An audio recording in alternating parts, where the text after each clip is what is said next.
Ay bala. Aynen görmürsən lüğət yazıram. Çıx çölə. Rüstəm bəyin həyat yoldaşı Sibel xanım içəri daxil olaraq yazı stolunun üstündəki telefonun dəstəyici qaldızı qoyur qulağına və belə danışır. Кто telefona? Kimdi telefonda? Kimdi? Selma hanım. Salam aleyküm. Sağ ol. Necə? Kim? Hə, evdədir. Gəl də elə birgə gedərik. Oldu, sağ ol, salamat qal.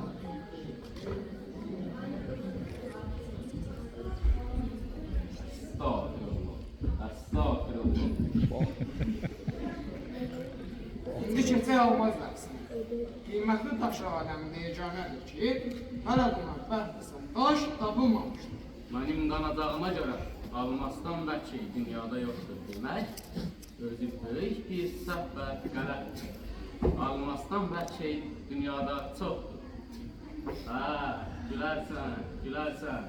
Vay halına. Afərin lüğət yazanıma. Afərin. Merhaba arkadaşlar. Bəlkə hələ bilmirəm bu nə dedir. Zəhrabəyim ananın böyük oğlu eyni evdə birgə böyüsələr də boya başa çatdıqdan sonra fərqli mədəniyyətlərə yönəlmişdilər.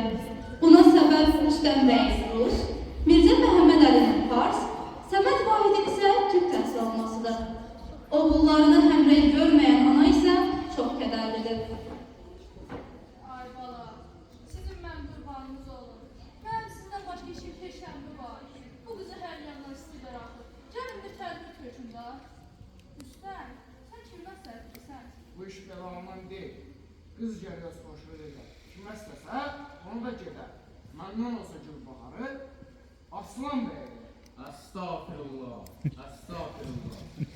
Əgər ki Gülbahar mənim bacımdır, mən hərgiz buna razı ola bilmərəm. Bəs sən də görə Gülbaharı kimə verər? Mənə qalırsa Gülbaharı Mirzə Bəxşəliyə verərik. Buna da ben razı olmam. Bana qalıyorsa Gülbaharı Hüseyin Şahidə verməliyik. Bax beləcə bu qardaşlardan birinin sözü digərlərinin boğazından keçmirdi. Bu da dəfələrlə onlar arasında münaqişələrə səbəb olurdu. Artıq onların əlindən bezən Gülbahar fikirlərini belə dilə gətirdi. Dadaş, əvvəla bu ki, mən sən dediyin adamların heç birinə bələt deyiləm. Və qaldı ki, sizin mənim barədə çalışmanız əbəsdir. Çünki mən bilirəm ki, mən birini xoşlasam, sən razı olsan, Məhəmməd Əli dadaşım izin verməyəcək. Məhəmməd Əli dadaşım razı olsa, sən izin verməyəcəksən. Hər ikiniz razı olsanız, bu dəfə də Səməd dadaşım bəyənməyəcək. Bir yadınıza salın. Görün siz üç qardaşın mənim üstümdə dava mərkənizə neçə dəfə qonşular yığışıb tamaşaya. Yox dadaş, mən heç kim hərə gedən deyiləm. Tək siz birbirinizlə yola gedin. Aralarında olan bu münaqişələrdən bezən qardaşlar yollarını ayırmaq qərarına gəlirlər.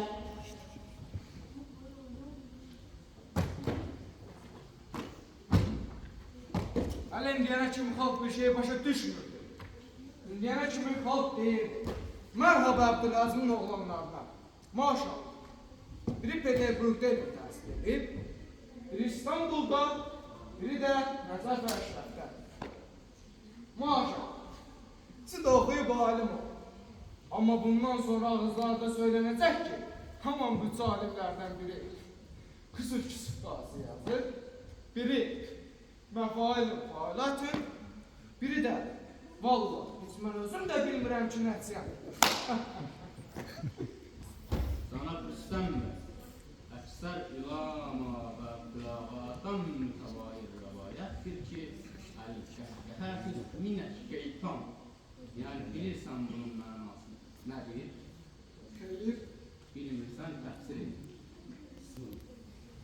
Yəni o deməkdir ki, qəqqət çəkib gülmək şeytan sənətidir. Mənəm şeytan, mənə deyirsən şeytan. Biyədər. Sənsən. Yapmayın, etmeyin. Sən də bir cəhənnəm olursan.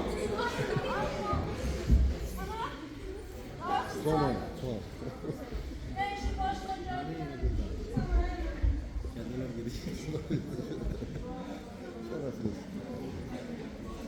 Saygıdır. Sən necə hərmət, yaxşı qulaq as. Bu atandan qalan son yadigardır. Bunu öz göz bebeğin kimi saxla. Atam bunu ölmədən 2 gün əvvəl yazmışdı. Naxoş olduğu halda. Bunu qardaşlarına oxuyarsan.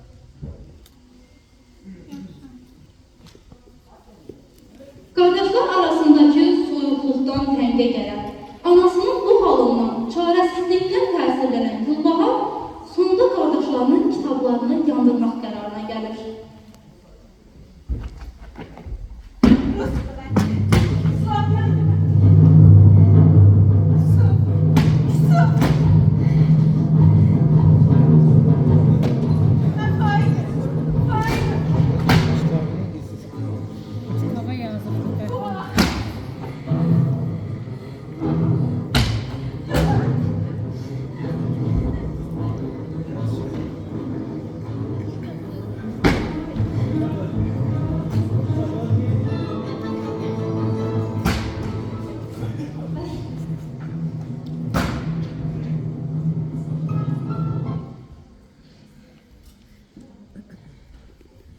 Bircə kitab qaldı.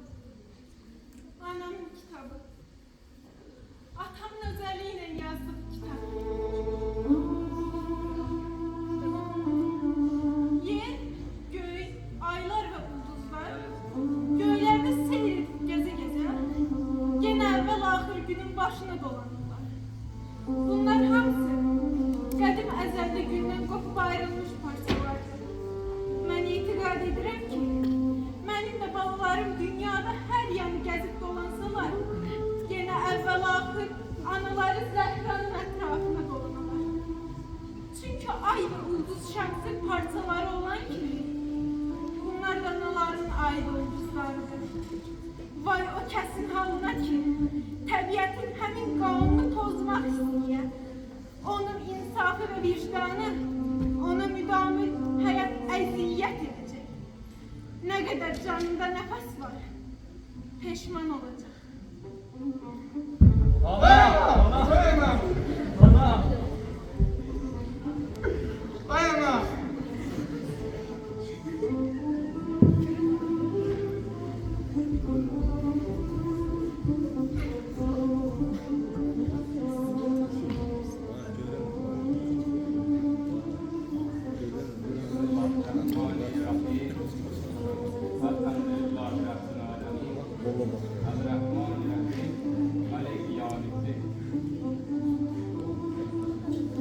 Və beləcə qardaşlar arasında olmayan həmrəylik